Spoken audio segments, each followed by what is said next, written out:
wabarakatuh. Saya selaku bapa kepada Muhammad Naufal Darwish yang belajar di Pondok Rehab Abadah. Alhamdulillah, apa yang saya nampak hari ini perubahan daripada anak saya lah bila saya hantar sini. Kenapa saya pilih Rehab Abadah? Alhamdulillah saya nampak di sini perubahan terlalu banyak. Sebab saya tahu anak saya ni dia jenis lembut semua, dia tak apa nak rajin kan.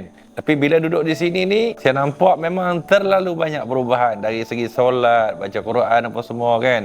Dengan adik-adik dia is caring lah. Alhamdulillah. Saya sebagai ibu kepada Muhammad Naufal, memang saya rasa sangat bersyukur sebab dia dapat ditempatkan di Pondok Rehab Abadah ni. Sebab saya memang betul-betul nampak perubahan dia yang sangat ketara. Sebab dia duduk dengan saya daripada kecil sampailah dia darjah 6. Umur dia 12 tahun dia dah start duduk kat sini.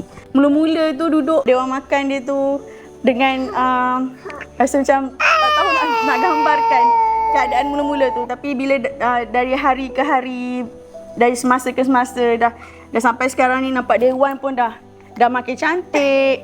Nampak perubahan Naufal tu memang saya nampak lah. Di sini saya bukan saja sekadar ibu kepada Naufal, tapi juga mewakili kepada anak-anak yang lain, memohon sumbangan untuk keselesaan anak-anak kita. Saya sangat yakin dengan pengurusan Pondok Rehab Abadah ini sebab daripada awal saya datang, saya letak Naufal dekat sini sampailah sekarang, memang saya nampak perubahan tu. Dan kita cuma nak anak-anak kita dapat belajar agama, untuk mengenal lebih ilmu-ilmu agama kan. Jadi kita nak mereka rasa lebih selesa. Okay, jomlah sama-sama kita infak untuk Rehab Abadah supaya proses pembelajaran, pembaik pulih anak-anak tadi, asrama, bilik tidur, selesa insya-Allah.